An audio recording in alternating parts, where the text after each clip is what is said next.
아멘. 오늘 말씀 가지고 생명을 보존하라는 제목으로 말씀의 은혜를 나누기를 원합니다. 현대 신학의 여러 부류가 있는데 1960년대에 등장한 세속신학, 세속화 신학이라는 신학이 있습니다. 그 대표적인 신학자가 하버드대의 하비 콕스라고 하는 분이신데요, 그분이 쓰신 세속도시라는 책은 아주 는 유명한 책으로 알려져 있습니다. 어려운 책이어서 굳이 제가 이걸 다 설명드릴 수는 없지만 쉽고 간단하게 말씀드리면 기독교가 빠지기 쉬운 비참함에 대한 지적을 하는 책입니다. 즉 교회가 가지고 있는 거룩함을 대하여 정당성이 있지만 그 거룩함이 배타적인 제가 마이크를 바꿀게요. 네, 배타적인 권리로 존재하는 것은 아니다는 것을 의미합니다. 여러분, 우리가 가지고 있는 복음은요, 반드시 세상에 영향을 미쳐야 되죠. 미쳐야 됩니다. 끼쳐야 돼요. 우리가 가지고 있는 복음의 믿음의 유산들을 이어내듯이 복음은 복음으로서의 가치보다 그 복음이 흘러가는 세상을 향하고 있습니다. 음악, 예술, 정치, 그 모든 분야에 기독교의 가치를 연결시켜 초월의 세계가 아닌 삶의 자리에 실존적인 답을 찾아간다는 것이 바로 세속신학, 세속화 신학이라고 할 수 있어요. 물론 이거는 이제 부정적인 의미에서 세속주의와는 다릅니다. 그러니까 무조건 세상을 따라간다는 세속주의와는 다릅니다. 거룩함을 버리고 세상 것을 추구한 그런 신학이 아닙니다. 무슨 말이냐면 복음이라고 하는 것이 뜬구름 잡는 것처럼 먼 나라 이야기, 무슨 신화, 형이상학적인 어떤 세계의 이야기가 아니라 지금 오늘을 살아가는 우리의 이야기라는 거예요. 복음, 하나님의 말씀, 그것은 신의 산 위에 십자가 위에서 선포되고 보여지는 것으로 끝나는 게 아니라 신의 산 밑에서 살아가는 이스라엘 백성들의 삶, 그리고 복음을 부활의 증인으로서 살아가는 제자들의 뜨거운 가슴으로 선포되는 것이다 하는 거죠. 그러기에 복음은 끊임없이 세속화되어야 됩니다. 목사님, 어떻게 복음이 세속화될 수 있어요? 그러니까 설명을 드리면 우리나라에 가장 아름답게 세속화된 것이 있어요. 그것이 바로 새벽기도입니다. 기독교에 새벽기도가 있어요, 없어요? 없죠. 성경에 새벽기도 하라고 하는 말씀은 없습니다. 예수님이 새벽기도 하신 적은 있지만 새벽기도 하라고 하는 기록은 성경을 찾을 수 없어요. 그러나 한국의 많은 교회들이 새벽기도를 드리죠. 왜? 그 복음이 한국 사람들의 삶 속에 뿌리 내리는 가장 아름답게 형성되는 세속화 과정이 바로 새벽 기도인 거예요. 그죠? 우리 교회가 고난주간 새벽 기도를 드립니다. 평상시에 못하더라도 우리가 고난주간에는 함께 모여서 새벽 기도를 드리셨으면 좋겠습니다. 그러니까 사도 바울이 아덴에서 알지 못하는 신에게 라는 주제로 복음을 전한 것이 바로 이 세속화 과정과 연결되는 겁니다.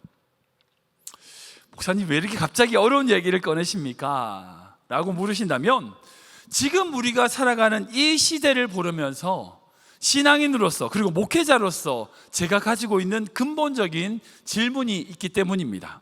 그리고 오늘 본문의 설교의 적용과 함께 생각해야 될 부분이 있기 때문에 제가 말씀을 먼저 드립니다.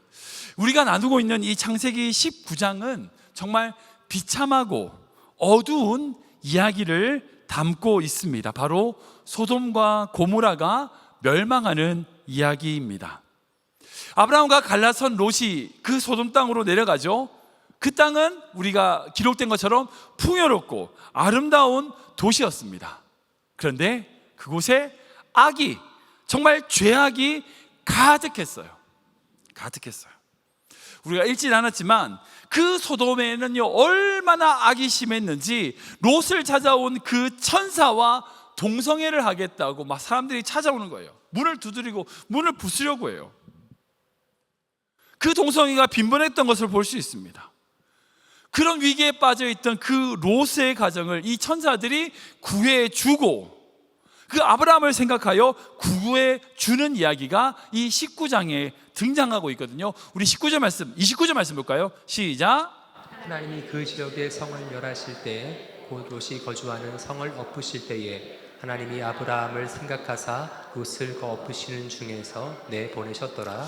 아멘. 이 말씀은 우리가 중보기도가 얼마나 중요한지를 깨닫게 되는 말씀입니다. 믿음이 없는 자녀들을 위해서, 가족들을 위해서 기도하는 기도가 얼마나 중요하냐.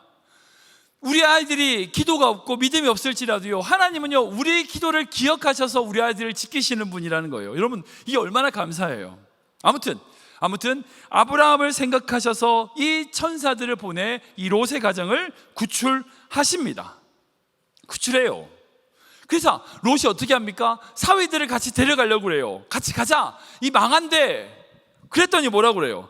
장인어른, 아니 왜 소돔이 망해요? 아니 무슨 하늘에서 무슨 불이 내려요? 말도 안 되는 얘기를 하세요. 농담으로 여긴 거예요. 농담으로. 어쩔 수 없이, 그렇게 하신가 어쩔 수 없이 천사가 이 롯과 아내 그리고 두 딸만 억지로 데려갑니다. 16절 말씀 볼까요? 같이 읽겠습니다. 시작. 그러나 롯이 지체하매 그 사람들이 롯의 손과 그 아내의 손과 두 딸의 손을 잡아 인도하여 성 밖에 두니 여호와께서 그에게 자비를 더하심이었더라. 아멘, 아멘. 하나님께서 롯이 지체하니까 그 롯 대신 그 롯을 끌고 억지로라도 밖으로 내보내셨습니다. 근데 왜 지체했어요? 여러분들 왜 지체했을까요? 이유는 한 가지죠. 거기 자기께 뭔가 많거든요. 많아요. 롯이 아브라함을 떠날 때 그 소돔 땅을 보면서 뭘 생각했어요? 풍요로움, 그 물질적인 가치를 보고 찾아갔잖아요. 근데 그걸 어떻게 두고 나와요? 어떻게 두고 나와요? 그러니까 지체하게 됩니다. 지체하게 됩니다. 그래 하나님은요 강제적으로라도 그들을 억지로 성 밖으로 이끌어 내셨어요. 그리고 그에게 이렇게 말씀하십니다. 17절 말씀 보겠습니다. 시작. 그 사람들이 그들을 밖으로 이끌어낸 후에 이르되 도망하여 생명을 보존하라. 돌아보거나 들에 머물지 말고 산으로 도망하여 멸망함을 면하라. 아멘. 천사들이 이 롯 가족에게 한 말이 오늘 설교의 제목인 생명을 보존하라는 말씀이에요. 여기 나오는 생명이란 단어는 네피시란 단어입니다. 이 히브리어에서 생명은 두 가지가 있는데 하임이란 단어와 네피시란 단어가 있어요. 하임이란 것은요 생명의 상태, 기간을 의미해요. 그에 반해 이 네피시는 숨, 호흡, 영혼 이란 뜻을 가지고 있습니다. 생명 같은 생명인데 기간적인 어떤 일정의 시간을 의미하는 하임이 있고, 그 생명의 존재 자체를, 영혼 자체를 생각하는 네피시가 있어요. 근데 이 부분은 네피시를 얘기하고 있어요. 그러니까 이 말씀은 뭐냐면 하나님께서 롯에게 영적인 생명, 영적인 호흡을 보존하라는 말씀이에요. 단순하게 하임, 살아있는 시간을 지켜라, 더 늘려라, 그 말이 아니에요. 네피시, 즉 하나님과 교제하며 하나님과 함께하는 영적인 생명, 영적인 호흡을 지켜라, 가꿔라는 거죠. 사랑하는 여러분, 솔직히 지금 시대를 한번 보십시오. 여러분들 어떠세요? 이 시대가 소돔보다 나은가요? 아니 고무라보다 더 악하지 않습니까? 하나님의 진노와 심판이 언제든 쏟아질 것 같지 않으세요? 이런 시대를 살아가는 우리에게 어찌 보면 롯에게 하신 이 생명을 보존하라는 말씀은 바로 우리에게 주시는 말씀이란 생각이 들어요. 솔직히 앞에 말씀인 것처럼 롯이 그렇게 소돔 땅을 지체한 이유가 뭐예요? 거기 있는 세상을 보고 있잖아요. 우리 또한 마찬가지죠. 우리 늘 세상에 관심이 있어요. 세상만 봐요. 세상의 가치만 봐요. 근데 하나님은 아닙니다. 그렇지 않아요. 하나님은요 생명에 관심이 있습니다. 생명에 집중하시는 분이에요. 그러게 하나님은 우리에게 생명을 바르게 보존해라 라고 말씀하시는 거예요. 이건요 우리 안에 있는 그 생명을 아름답게 바르게 가꾸라는 뜻을 의미하는 겁니다. 여러분 왜 그럴까요? 왜 하나님이 생명을 중요하게 생각하실까요? 생각해 보세요. 생명보다 더 귀한 게 어디 있어요? 어디 있어요? 무엇으로도 우리 생명을 바꾸겠습니까? 우리에게 가장 귀한 것이 생명입니다. 그렇다면 하나님께서 롯에게 생명을 보존하라고 하셨던 그 말씀이 지금 이 시대를 살아가는 우리에게는 어떤 의미일까요? 어떤 의미일까요? 제가 존경하는 이재철 목사님의 설교에 이 생명을 보존하라는 뜻을 대하여 이렇게 해석하시더라고요. 뭐냐면 참된 생명을 가진 사람답게 살아가라는 것으로 해석하시더라고요. 그러니까 생명을 보존하는 것은요, 그 생명 자체 그것이 의미하는 게 아니라 우리가 가져야 될 참된 생명을 가진 자, 그 생명을 가진 사람답게 살라는 거예요. 그런 의미로 해석하시는 거죠. 여러분, 많은 사람들이요 이 세상의 것을 목적으로 취하기 위하여 자신의 생명을 갉아먹습니다. 쉽게 말하면 자기 생명을 팔아서 돈을 벌어요. 그러니까 자기 시간, 자기 생명을 갉아먹으며 돈을 받아요. 여러분, 그게 그리스도인으로 해야 될 일일까요? 아니에요. 아닙니다. 결코 돈을 벌려고 자신의 생명을 갉아먹는 것은요, 어리석은 거예요. 그건 잘못된 거예요. 그 목사님이 지글생 어떻게 해요? 제가 그 말이 아니에요. 일하지 말란 얘기가 아니에요. 우리가 똑같은 재산, 똑같은 직업을 가지고도요, 돈이 목적이면 그렇게 돼요. 그런데 하나님이 목적이면요, 하나님을 목적으로 두고 내가 가지고 있는 그 재산과 그 직업을 수단으로 여기면요, 우리는 우리의 생명을 가꾸는 도구로 그것들을 사용할 수 있게 되는 거예요. 그러니까 이 돈이라든지 이런 것들이 우리의 목적이 아니라 하나님이 우리의 목적이 되고, 우리 가지고 있는 돈과 시간과 직업과 학업과 지식, 이 모든 것들이 도구가 되어야 된다는 거예요. 근데 많은 사람들이 이 도구를 목적으로 삼아요. 근데 놀라운 것, 하나님을 목적으로 삼고 우리의 생명을 보존하고 우리의 생명을 가꾸면요, 귀하게 여기면요, 그 모든 사람들이 우리를 귀하게 여겨요. 무슨 말이냐면요, 우리가 우리의 생명을 귀하게 여기지 않는데 누가 우리를 귀하게 여기겠어요? 우리가 먼저 우리의 생명을 귀하게 여기며 가꾸는 삶을 살아가야 된다는 거예요. 여러분, 생명을 낳습니다. 생명 아닌 것은요, 생명 못 낳아요. 우리가 생명을 가진 자로서 하나님의 참된 생명을 가지고 살아갈 때에 또 다른 생명을 낳을 수 있어요.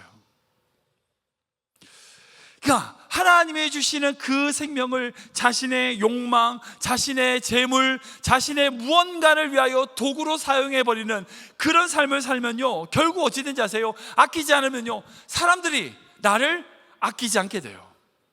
그 얘가 역대하의 여호람이라고 하는 왕을 통해서 알 수 있어요. 말씀을 읽어드리면, 여호람이 말씀드릴 수 있어요? 여호람이 32세에 즉위하고 예루살렘에서 8년 동안 다스리다가 아끼는 자 없이 세상을 떠났으며 라고 되어 있어요. 이렇게 기록되어 있습니다. 여호람이라고 하는 왕이 있는데 그가 얼마나 살았든 어쨌든 8년 동안을 왕으로 살았어요. 근데 그가 죽을 때에 아무도 그를 아끼는 자가 없었다. 좀 안타깝죠? 성경에 왜 이 말씀을 기록했을까요? 생각해 보세요.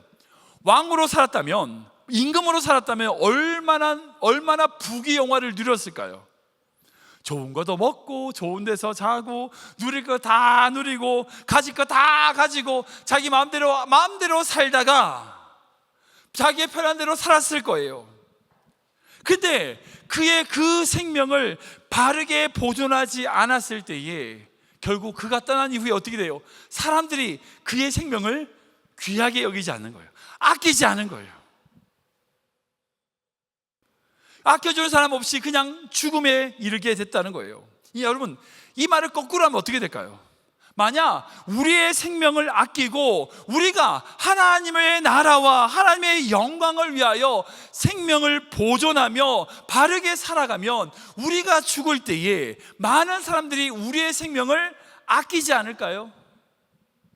하나님의 우리의 그 생명을 아끼면서 우리가 하나님의 품에 안기지 않을까요? 여러분들 마지막을 어떻게 준비하시겠습니까? 목사님, 저는 상관없는데요. 상관없든 괜찮아요. 여러분들 마지막에 어떤 모습일 것 같으세요? 아낄 사람 아무도 없는 그런 삶을 사시겠어요? 아니면 여러분들의 생명 정말 안타깝다, 여러분들 떠난 것을 두고 아까워하며 눈물을 흘리며 아끼는 사람이 있는 삶으로 인생을 마무리하시겠습니까? 어떻게 될까요? 우리의 생명을 보존해야 돼요. 이건 다른 게 아니에요. 말씀인 것처럼 끊임없이 세상의 것을 목적으로 삼고 세상 것을 추구하려고 아둥바둥 살아가는 삶은요, 결국 그것도 이루지 못하고 생명도 잃어버려요. 그래요. 그게 성경의 법칙이에요. 그런데 정말 우리의 생명을 아끼며 하나님을 목적으로 삼고 지금 우리가 가지고 있는 지식, 재산, 직업, 그 모든 것들을 하나님을 위하여 사용할 때 우리의 생명이 하나님 앞에서 아름답게 보존되는 거예요. 저는 우리의 모든 성도님들이 그런 인생 되시길 축원합니다. 이 세상, 악한 세상에 휩쓸려 가가지고 저 사람이 저거 하니까 나도 해야 되고 이렇게 저렇고 세상 기류에 따라가는 그런 부유물 같은 인생이 아니라 정말 연어처럼 그 거친 물살을 거슬러 올라가 하나님이 원하시는 것이 무엇인지 고민하고 생각하고 하루하루 살아가는 여러분들의 생명을 보존하는 귀한 믿음의 성도 되시길 주님으로 축원합니다. 그런데 그렇게 생명을 보존하고 아끼고 가꾸기 위해서 천사들이 롯에게 3가지 명령을 하는데요, 우리 17절 말씀 다시 읽어볼까요? 17절 말씀 시작. 하늘이 그들을 밖으로 이끌어낸 후에 이르되 도망하여 생명을 보존하라. 돌아보거나 들에 머물지 말고 산으로 도망하여 멸망함을 면하라. 아멘. 그러니까 천사들이 생명을 보존하라 라고 하신 이후에 3가지를 명령하시는데요, 첫 번째는 뭐냐면 돌아보지 말라고 말씀하세요. 두 번째는 들에 머물지 말라. 세 번째는요, 산으로 올라가라. 요 3가지를 얘기하세요. 첫 번째, 돌아보지 말라. 이 말씀 왜 하셨을까요? 이건요, 쉽게 말해서 과거의 욕망이나 세상적인 것에 우리의 관심을 두지 말라는 거예요. 여러분, 혹시 여러분들 고개를 뒤로 제껴가지고 앞으로 바로 걸으실 수 있는 분 계신가요? 물론 훈련하면 되겠지만 부자연스럽죠. 어떻게 뒤를 보면서 앞으로 가요? 이게 말도 안 돼요. 뒤를 보면서는 앞을 못 가요. 흔히들 이제 꼰대라고 불리는 어른들이 하는 말이 있죠. 뭔지 아세요? 왕년에 나 때는 말이야 이런 거 있잖아요. 이제 그런 말을 하면 꼭 이제 젊은이들은 꼰대라고 얘기하죠. 이게 뭐예요? 그거 잠깐 얘기하면 내가 옛날에는, 내 과거에는 이것만 아직 파고 있어요. 제가 LA에서, 우리 교회는 없지만 LA 사에 가는데 어떤 분들 정말 나이가 70대인데 대학 시절 얘기하시더라고요. 50년 전에 이야기 가지고 아직도 우려먹어요. 자기가 대학 때 어떻게 저떻게. 그분은 70살인데 아직 20살로 살고 계신 거예요. 그때 과거, 그때 시간으로 살아가는 거예요. 물론 우리가 과거를 반성하고 잘못된 것을 고치기 위하여 살아가는 것 물론 중요하죠. 그런데 과거에 매여가지고 그것에 살아가는 것은 아니잖아요. 지금 내가 할 수 있는 것, 내가 앞으로 해야 될 것에 집중해야죠. 이후 말씀을 보면 롯의 아내가 어떻게 돼요? 뒤를 돌아보다가 소름기둥이 됐다라고 말씀하고 있어요. 중요한 건 지금이에요. 내가 옛날에 뭐 했냐가 아니야. 지금이에요. 그리고 내가 앞으로 해야 될 사명이에요. 여러분들 나이가 몇 살이든 어떻게 됐든 어떤 직업이든 상관없어요. 지금 여러분들 앞으로 무엇을 할지 여러분들 그것을 고민해야 돼요. 그게 우리의 생명을 바르게 가꾸는 거예요. 두 번째로는요, 들에 머물지 말라고 하세요. 이건 뭘까요? 왜 그런 말씀하셨을까요? 그러니까 천사들이 롯의 가족들에게 들에 머물지 마라 라는 표현은요, 떠나기는 떠났어. 근데 적당한 선에서 마무리하거나 멈추지 말라는 거예요. 여기 나오는 들이란 단어가 히브리어로 바킨이란 단어인데, 이건요 일반적인 들이 아니에요. 이 요단 지역의 풍요로운 땅을 의미합니다. 제가 앞에 말씀드린 것처럼 창세기 13장에 롯이 왜 요단 땅을 갔어요? 아브라함을 떠나가지고 왜 소돔 지역으로 갔습니까? 그 땅에 풍요로운 땅을 보고 갔잖아요. 그러니까 천사들이 그 소돔 지역을 멸하고 있는데 롯은 어떻게 해요? 여전히 그 풍요로운 지역에 머물러 했기 때문이에요. 그러니까 들에 머물지 마라고 얘기한 것인 거죠. 여러분, 우리가 우리의 생명을 바르게 보존하고 지키기 위해서 세워야 될 원칙과 지켜야 될 비전이 있습니다. 그건요, 세상의 방법으로, 세상의 수단으로 살지 않겠다는 결단이에요. 세상적으로는요 좋아 보이고요, 세상적으로 성공할 것 같아서 가면 안 돼요. 그러면 안 돼요. 그걸 쫓기 시작하면요 끝이 없어요. 끝이 없어요. 이게 이해가 적절한지 모르겠지만, 얼마 전까지 우리 대학교 진학하는 학생들을 둔 학부모님들 사이에서 우리 아이들을 어느 과에 보내야 되는가 이런 이야기를 참 많이, 제가 그런 또래니까요, 그런 시기니까 그런 이야기 참 많았었어요. 그때 많은 사람들이 우리 자녀들을 어디로 보내라고 했는지 아세요? 한 5년 전, 7년 전 이때 컴퓨터 사이언스, 컴사, 코딩 짜고 인터넷 비즈니스 할 수 있는 컴사가 진짜 대세라고, 다 거기로 가야 된다고 난리였었어요. 그래가지고 컴퓨터 사이언스 입학이 엄청 늘고 경쟁률 높아지고 엄청 심했었어요. 지금도 물론 그런 경향이 있긴 하지만, 근데 아세요? 작년부터 더 이상 직원을 뽑지 않습니다. 컴퓨터 사이언스를 전공해도요 더 이상 갈 곳이 없어요. 그러니까 실리콘밸리라고 하는 빅테크 기업에서 더 이상 그 전공을 한 사람을 새 신입사원으로 뽑지 않아요. 왜요? AI가 더 잘하니까. 컴퓨터로 코딩을 하고 프로그램을 만드는데 사람보다 AI가 훨씬 더 잘하니까 더 이상 사람이 필요 없는 거예요. 물론 이제 컴퓨터가 좋아가지고 컴퓨터로 하는 일이 즐거워서 컴퓨터 사이언스 간 사람들도 있겠죠. 그런 사람들은 나름대로 길을 찾을 거예요. 근데 세상적으로 성공할 것 같고 돈 많이 벌 것 같아가지고 거기 갔으면 망한 거예요. 이제 다른 길 찾아야 돼요. 그러니까 내가 컴퓨터가 좋아서 그 길을 간 사람은 그곳에서 또 다른 길을 찾을 거예요. 왜? 컴퓨터 좋아하니까, 그것에 대하여 열정이 있고 열망이 있으니까, 비전이 있으니까 다른 길을 찾겠죠. 근데 세상의 사람들이 다 거기 가면 돈 많이 벌고 월급 많이 받을 거라고 해서 간 사람들은 망한 거죠. 사실 여러분, 세상의 가치로 우리 인생을 결정하는 것만큼 어리석은 게 없어요. 세상은 끊임없이 변해요. 우리는 변하지 않는 하나님의 말씀에 우리의 비전을 맞춰야 돼요. 들에 머물지 말라는 이 말씀은 다른 게 아니에요. 세상의 가치에, 세상의 풍요로움에 안주하거나 그것이 너희들의 가치가 되어선 안 된다는 말씀이에요. 타협하면 안 된다는 말씀이에요. 마지막으로 천사는 산으로 올라가라 라고 명령하셨습니다. 이 말은 뭘까요? 이것은요 다른 게 아니라 우리의 삶이 날마다 높은 곳을 지향하며 살아야 된다는 거예요.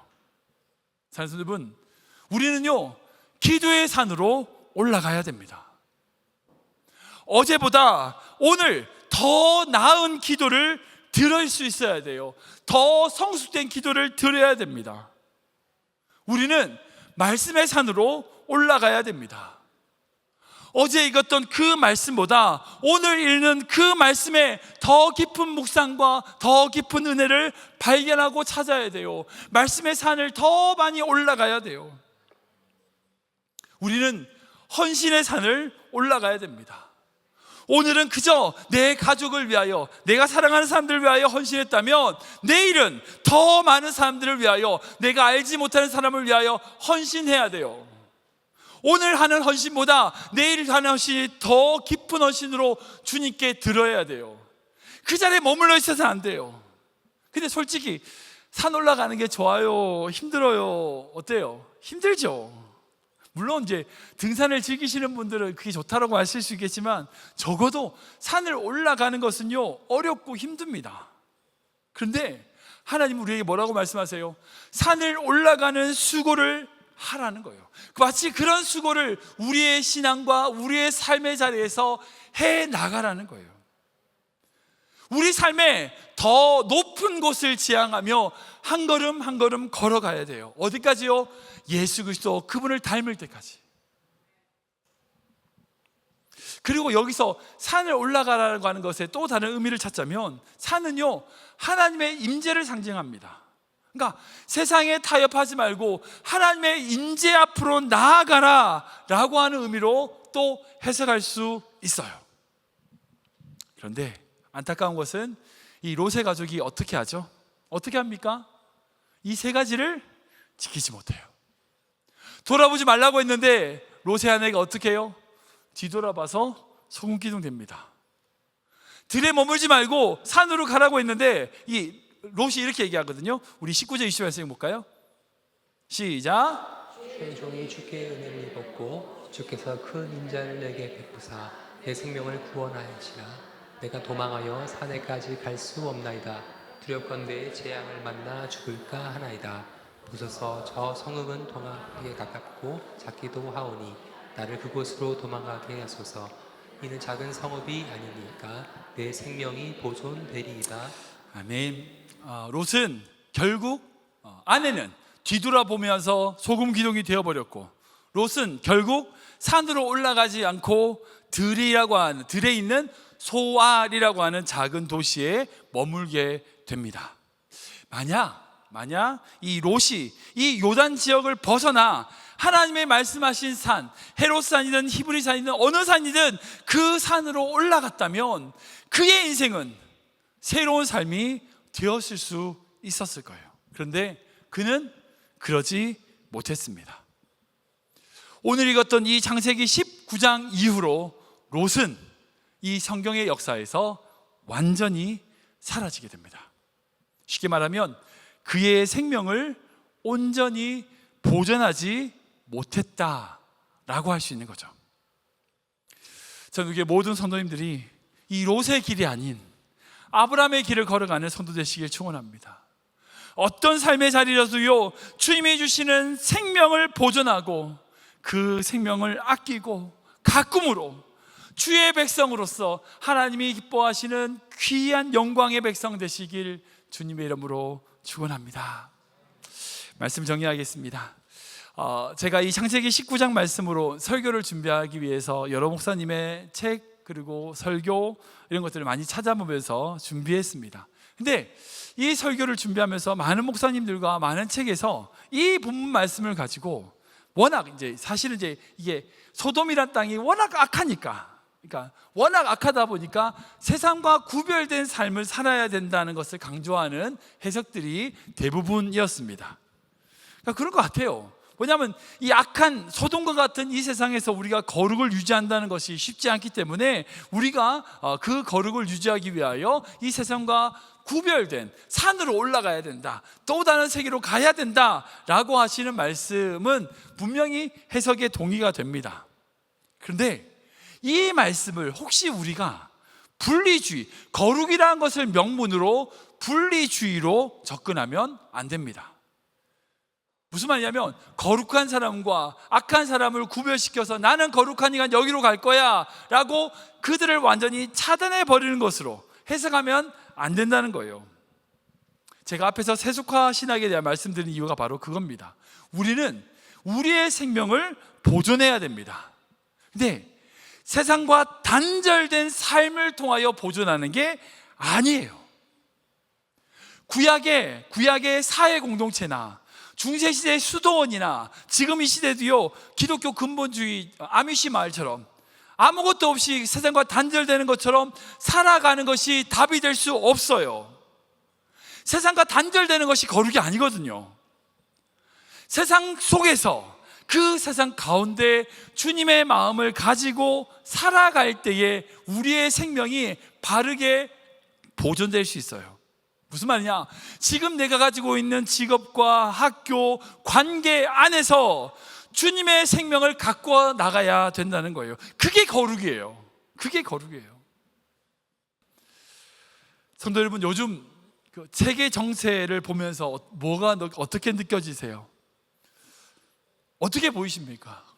솔직히 불안하시죠? 저도 마찬가지입니다. 요즘 세계 정세를 보면요, 하나님의 마지막 때가 가까웠다라는 생각을 가지게 됩니다. 지금 일어나고 있는 그 많은 전쟁의 이야기를 보면요, 마치 성경에 나와 있는 아마겟돈 전쟁 같다는 생각도 들어요. 그런 느낌이에요. 정말 예수님께서 다시 오실 때가 가까웠다는 생각이 들어요. 우리가 이때 우리가 드려야 될 고백이 뭘까요? 바로 초대교회 성도들이 드렸던 마라나타, 주 예수여 오서 오시옵소서라는 고백입니다. 초대교회 성도들이요, 그렇게 마라나타 신앙을 고백했던 것은요, 그냥 빨리 세상 망해라 그 말 아니에요. 정말 빨리 오고 세상 끝내라 그 뜻 아닙니다. 힘든 박해 시대에 자신의 삶을 자신의 삶에 예수님이 찾아오시도록 초청하면서 자기의 모든 어려움과 문제들을 주님께 올려드리는 고백이 바로 이 마라나타 고백입니다. 자신에 있는 모든 생명을 하나님 앞에 보존한다는 고백이에요. 예수 그리스도와 함께하기를 원합니다라고 하는 고백인 겁니다. 주 예수여, 지금 나의 삶에, 우리 교회에, 우리 공동체에 오시옵소서. 여러분, 이게 마라나타의 고백이에요. 지금 우리 이 시대를 살아가는 우리 모두가 드려야 될 고백이 바로 이 마라나타의 고백이에요. 지금 여러분들의 삶의 자리에서, 그 삶의 자리를 떠나는 게 아니라 그 자리에서 여러분들의 생명을 보존하셔야 돼요. 어떻게 해요? 마라나타 주 예수여, 내 가정에, 내 직장에, 내 학업에, 내 학교에 어서 오시옵소서. 그리고 그분과 동행하며 오늘 말씀드렸던 뒤돌아보지 않고, 들에 머물지 않고 산으로 높은 곳을 지향하여 한 걸음 한 걸음 주님과 동행하며 나아감으로 여러분들의 생명을 아름답게 보존하는 귀한 믿음의 성도 되시길 주님의 이름으로 축원합니다.